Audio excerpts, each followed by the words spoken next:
Salut à tous et bienvenue à l'assaut. Aujourd'hui je vous présente la nouvelle mise à jour du cerveau RFD. Allez, c'est parti.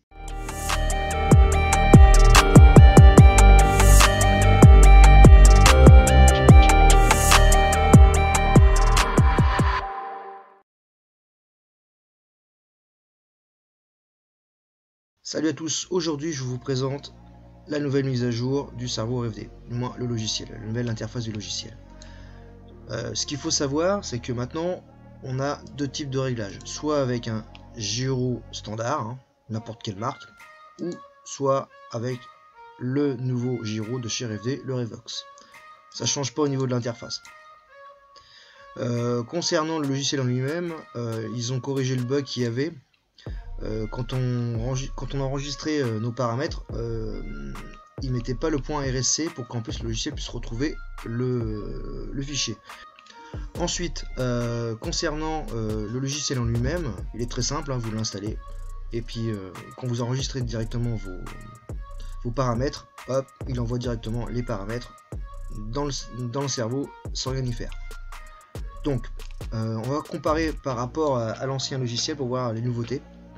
Donc, je vais lancer la première version. Voilà. Alors, ce qui change par rapport à la première version, on a donc sur la première version, on avait le boost, le curve et le speed. Maintenant, on a pu donc le speed, le boost et le curve, on l'a remplacé par le torque curve, le speed curve, le dumper et le dumper point et le max power. Ce qui ne change pas par rapport à l'ancienne version, on a toujours donc le réglage du trim de cerveau directement sur le logiciel, comme ici, et ensuite on a toujours le changement de direction qu'on peut mettre en fonction, plus ou moins inverser la direction du cerveau en fonction de ce que vous avez comme paramètre sur votre logiciel. Et ensuite nous avons toujours la dead band, en fait, la bande morte, pour que vous puissiez vous régler correctement votre radio avec votre cerveau. Donc voilà, dans cette vidéo je vais pas forcément rentrer trop dans les détails parce que même moi je vais découvrir un peu avec vous ce qu'il en est. J'ai bien sûr, je vous rassure, moi j'ai testé un peu le cerveau avec ces nouveaux paramètres, j'ai trouvé que c'était pas mal, il y avait des choses qui avaient été améliorées, c'est sûr, mais après voilà, moi personnellement là ce qu'ils ont fait c'est très bien. Par contre s'ils doivent rajouter encore plus de paramètres, je pense qu'on va s'y perdre. Moi, mon avis, je pense qu'on va s'y perdre. Déjà que voilà, il y a des choses que faut pratiquer pour savoir comment ça fonctionne correctement. Donc là, ce que je vais faire, c'est que je vais vous expliquer un peu les paramètres et après on découvrira directement sur leur site. On fera ça ensemble pour vraiment savoir et comprendre à quoi correspond quoi. Donc, on va commencer donc le torque, je pense que tout le monde connaît, le torque c'est exactement la même chose qu'il y avait dans la première version du logiciel. Plus vous augmentez, plus vous allez augmenter le couple de votre cerveau, donc c'est surtout pour des surfaces glissantes, et quand vous allez rouler sur des surfaces grippantes, vous allez le diminuer. Voilà, ça change pas. La deadband, la deadband ça dépend comment vous allez régler votre radio avec votre cerveau. Donc plus vous allez augmenter de deadband, plus votre cerveau au neutre va revenir moins vite, et plus vous allez redescendre, plus votre cerveau va devenir linéaire. On appelle ça qu'il va devenir plus rapide autour du neutre du cerveau. La direction, bon ça vous connaissez. La fréquence, ça c'est pareil. La fréquence c'est un paramètre où qu'on le règle. Plus on va augmenter la fréquence, plus votre cerveau, votre déplacement va être lent. Donc ça, après ça sera à vous de voir en fonction de ce que vous voulez avoir. Donc là on va découvrir maintenant le torque curve. Alors le torque curve, si je me trompe pas, on va aller découvrir directement sur le site, sur le blog de Takehiro. Alors là le site est traduit en français bien sûr. Après forcément la traduction en français sur un site japonais c'est pas forcément le mieux, mais on va essayer de voir de ce qu'il en est. Donc par rapport à ça, on va tout de suite prendre cette page là qui m'ont expliqué donc le couple, on vient d'y revenir. Alors, je reviendrai à peu près sur cette page là parce qu'ils expliquent, ils ont fait des essais, ils expliquent à peu près les points à regarder, et surtout ça va vous donner une indication pour pouvoir commencer à régler votre cerveau en fonction de ce que vous voulez avoir. Donc on va prendre la courbe de couple, donc ce qui nous intéresse, la courbe de couple.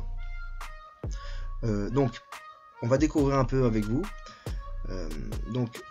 Ce réglage là, donc comme il est indiqué, c'est par rapport, ça va vous donner plus de couple en virage, c'est-à-dire qu'en fonction de votre virage, de ce que vous allez prendre comme virage, et ben vous allez rajouter de plus ou moins de couple.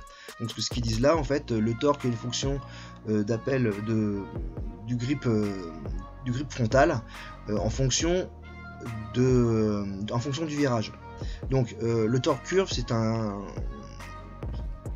un niveau en plus, hein, c'est un paramètre en plus qui vous permet, grâce à votre cerveau, de pouvoir gagner en grip dans le virage. En gros, voilà, je vais pas rentrer dans les détails parce que même moi je tâtonne un petit peu, donc forcément je vais peut-être dire des erreurs, hein, c'est tout à fait normal, donc n'hésitez pas à me corriger ou en discuter dans les commentaires. Donc là il explique en fonction de ce qu'on rajoute du torque ou pas du torque, et il vous explique qu'on peut rentrer plus ou moins vite dans un virage. Voilà. Donc moi personnellement j'avais touché un petit peu, non pas dans celui-là mais dans celui-là, donc le torque curve, il faut y aller pareil à tâtons, hein. Il y a des réglages, on reviendra après, on va faire d'abord le tour de ce qu'ils expliquent, et après on reviendra sur la page où justement ils donnent les paramètres ou les essais qu'ils ont fait. Comme ça on pourra mieux voir de ce qu'il en est. Donc là on a fait, donc maintenant on va passer au speed curve. Donc le speed curve c'est là, c'est la courbe de vitesse. Alors le speed curve, ça joue sur votre radio, donc en fonction de ce que vous allez mettre comme valeur, ça va jouer sur comment vous allez tourner en fait. Si vous tournez votre radio sur le volant qui vous donne, par exemple, là il donne un exemple de 40 degrés, et bah en fonction de ce que vous allez mettre, ça va accélérer justement le contre-braquage. Donc là ils le disent bien, donc si vous mettez une valeur faible, bah, vous allez avoir moins de braquage, moins de vitesse de braquage, et si vous augmentez, vous aurez plus de vitesse de braquage. Ça c'est un paramètre qui est intéressant, comme ça vous permet d'avoir encore un gyro comment dire, qui a plus de vitesse et qui répond quasiment plus vite. Donc ça c'est un bon paramètre, je pense que c'est un bon truc. Après il y a le dumper et le dumper point. Alors ça c'est quand même un paramètre qui par rapport à l'ancienne version, je pense que ils ont divisé un paramètre justement pour avoir encore un meilleur ressenti par rapport à la première version. Donc cette version là, donc là on est au dumper. Alors le dumper, si je me trompe pas, le dumper il est là, voilà. Alors excusez-moi, mon PC est un petit peu lent par rapport quand on charge les pages. Donc le dumper, c'est un paramètre qu'on touche avec le gyro. Ça permet de gagner en rapidité et surtout de perdre toujours ce petit anti-check. Bien que maintenant les nouveaux cerveaux RFD ou autres marques font maintenant les anti-checks, en fait l'anti-tremblement en fonction du grip, de ce qu'on a sur la piste, et aussi en fonction du gyro qu'on a. Donc cette valeur là en fait c'est une valeur où on rajoute ou on diminue la valeur en fonction d'où on va rouler, mais aussi en fonction du taux de gyro qu'on va donner. Donc là ils le disent au niveau du gain, bah, le dumper vous augmentez la valeur. Par contre ils disent bien que si vous augmentez cette valeur trop importante, vous risquez de faire chauffer le cerveau et risque de l'endommager. Donc ça c'est à prendre avec des pincettes. Enfin, pas trop en rajouter, pas trop faire le bourrin sur cette valeur là. Ensuite le point de l'amortissement. C'est un autre paramètre aussi qui est assez intéressant. J'ai pas le temps de trop essayer. Ce paramètre là, il permet justement d'avoir une vitesse plus ou moins importante en fonction du dumper. En fait ces deux paramètres là sont liés. Donc là on peut lire ajuster la synchronisation de l'amortissement. Si vous augmentez le nombre, l'amortissement sera activé plus précoce, de sorte que la machine se sentira plus lourde en fait. Voilà, c'est un paramètre qui joue avec le dumper, c'est que plus vous allez augmenter, plus vous allez avoir l'impression d'avoir un cerveau qui est vachement plus lent et vachement plus la direction va gripper un peu plus. Donc ça aussi, c'est à prendre avec des pincettes. C'est un paramètre que j'ai un petit peu tâtonné, j'ai trouvé une légère différence par rapport aux anciens paramètres de la première version, mais ça peut être pas mal. Donc ça a réglé, comme je vous dis, moi je tâtonne aussi un petit peu, donc je découvre en même temps que vous. Après, le max power, c'est un paramètre général qui vient régler tout ce qui est donc coupe, vitesse, et la réponse moyenne de votre cerveau, comment il va répondre. Voilà, si vous l'augmentez, vous allez augmenter la vitesse, le couple, un petit peu le couple, et un petit peu la vitesse. Ça après c'est à vous de voir en fonction de ce que vous voulez, en fonction du type de tracé où vous roulez. Ça c'est pas de problème. Après bon, la fréquence, je vous en ai parlé, la fréquence, voilà. Après le deadband pareil, et puis bon, le sens du cerveau, ça c'est pas la peine que je vous en parle. On va revenir un peu sur les paramètres, donc voilà, sur la page là. Bon, je pense que certaines personnes l'ont déjà lu, mais là on va en revenir. Donc là, ils vous expliquent qu'ils ont fait des tests avec plusieurs pilotes.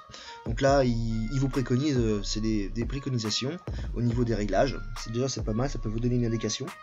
Ça peut être très bien, même pour un débutant, même pour moi. J'ai commencé comme ça, j'ai regardé un peu, j'ai tâtonné un petit peu. Voilà, j'ai pas fait tout le réglage parce que je voulais pas tout changer en un coup, donc j'ai préféré prendre un paramètre. Et ensuite après avoir quelque chose de bien, parce que si on modifie tout en même temps, on va avoir un châssis qui aura un mauvais comportement et on trouvera ça bizarre. Donc il vaut mieux changer un paramètre par un paramètre, et au moins comme ça on sait à peu près la différence qu'il y a. Donc le couple, ils préconisent donc entre 11 et 13 sur le couple. Alors après, le couple, comme je vous ai dit, c'est en fonction de la surface que vous roulez. Donc si vous roulez sur une surface qui est très glissante, vous allez augmenter le couple, et sur une surface qui est très grippante, vous allez diminuer le couple. Après là, c'est les valeurs de base, mais voilà, moi je ne tourne pas ces valeurs de la base. Voilà, moi je tourne sur du couple, sur du carrelage où je roule habituellement, je tourne entre 17 et 18 de couple. Donc après, ça dépend où vous roulez. Ça parce que vu que les japonais roulent sur ils appellent ça du P-title, une surface, une espèce de carrelage balatomé un peu comme ça, donc je pense que le réglage est plus faible. C'est normal parce que ça va vous gripper un petit peu plus. C'est aussi en fonction des pneus qu'on a. Ensuite, la course de couple, alors, donc là on va lire en même temps que vous, je vais lire en même temps que vous, les résultats différés selon les compétences. Les étudiants, donc les pilotes débutants ou intermédiaires ont utilisé entre 80 et 120 pour avoir un meilleur comportement en virage, en fait, pour que ça enroule un peu mieux dans le virage. Et les utilisateurs donc experts ont utilisé entre 130 et 150. Donc là, ils préconisent dans cette valeur-là d'utiliser en fonction du type de tracé, en fonction si vous avez des virages longs, virages serrés, etc. Donc la courbe de vitesse, c'est pareil. Donc les gens, en fonction de la vitesse du cerveau, ils utilisent un paramètre pour les débutants, ils utilisent entre 100 et 120, et pour les experts entre 130 et 150 sur les grands parcours. Voilà. En fait, ils utilisent ces deux paramètres sont liés aussi, et donc il faut pas dérégler, pas aller dans un extrême sur celui-là et puis de réduire celui-là, parce que bon, peut-être que ça va changer le comportement du châssis, donc il faut régler les deux en même temps. Voilà. Donc ils le disent bien, d'augmenter là et puis d'augmenter là ou de baisser là, comme vous voulez. Ça après, ça sera à vous de voir.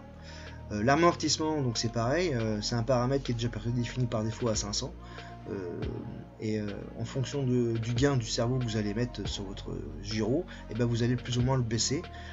Ça permet justement de régler entre guillemets ce paramètre d'anti-check, et aussi d'avoir un meilleur comportement au niveau du gyro. Donc là ils vous disent les gains. Après on peut augmenter plus ou moins parce que là c'est des valeurs moyennes, mais ça après c'est en fonction de comment vous réglez votre gyro. Et ça vous pouvez le régler comme ça. Donc ça c'est pareil, il faut tâtonner un petit peu, pas aller dans les extrêmes. Le point d'amortissement c'est pareil, donc c'est la vitesse qu'on peut donner à votre cerveau qui revient en neutre par exemple. Donc là, si vous réglez avec ces paramètres là, ils le disent bien, donc les personnes avancées peuvent déplacer la voiture plus rapidement. En fait on a une voiture qui est plus incisive en virage, donc ils préfèrent utiliser le nombre autour de 15 et 40, les débutants préfèrent entre 50 et 60. Donc, en fait quand on va baisser, on va accélérer justement cette prise d'angle, et si on veut diminuer la prise d'angle, on va augmenter cette valeur là pour justement que votre cerveau soit moins incisif. Donc la puissance maximale, ça joue aussi sur la longueur de la direction, donc tout ce qui est palonnier et EPA. Donc ça je vous avais déjà fait une vidéo sur ça, justement sur le réglage du gyro et de l'EPA qui était important, donc allez la voir. ça pourra vous permettre de bien comprendre comment on règle bien sa direction, parce qu'une direction bien réglée, c'est un comportement de châssis qui est amélioré.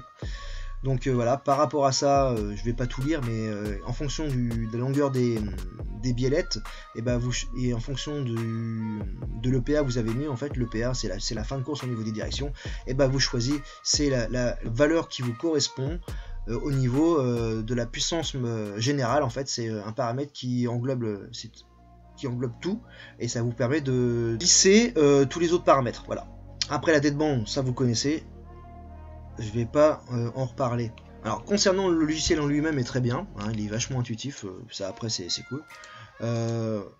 Moi j'aurais préféré que RevD nous sorte aussi un firmware avec une nouveauté, parce que c'est réglé sur PC c'est très bien. Par contre voilà, quand on part en compétition ou où on fait des démos etc, faut se trimballer son PC etc. Moi j'aurais préféré qui nous sortent un firmware pour le cerveau uniquement, comme ça qu'on puisse après le brancher soit avec un module Wi-Fi ou soit avec une carte de programmation qui soit plus rapide à régler, et qu'on puisse avoir tout de suite les réglages de base, du moins les réglages qu'on souhaite directement, parce que là se trimballer avec le PC, il faut avoir la carte, il faut avoir machin, je trouve ça un peu contraignant. Donc j'aurais préféré avoir un update de firmware et avec une nouveauté derrière. Après, on savait tous que de toute façon que le logiciel première version il allait être modifié, ça c'est sûr. Mais voilà, moi personnellement c'est le seul truc que je reproche un peu à RevD, c'est qu'ils auraient peut-être pu faire ça dès le départ et qu'on soit un peu moins embêté d'aller se trimballer avec un PC portable. Je pense que tout le monde ne va pas se trimballer avec un PC portable quand on fait un petit peu de compétition ou de la démo, quoi. Parce qu'on va la régler et puis terminé, on va la régler un petit peu à la maison s'il y a des problèmes, autrement on va pas s'embêter à la régler tout de suite, quoi. Donc c'est vrai que c'est dommage. Donc voilà, cette vidéo est terminée. N'hésitez pas à mettre des commentaires hein, si vous voulez en parler, etc. Si vous avez des choses à rajouter, peut-être que j'ai dit des bêtises. Et puis moi je vous dis à plus les amis. Tchuss!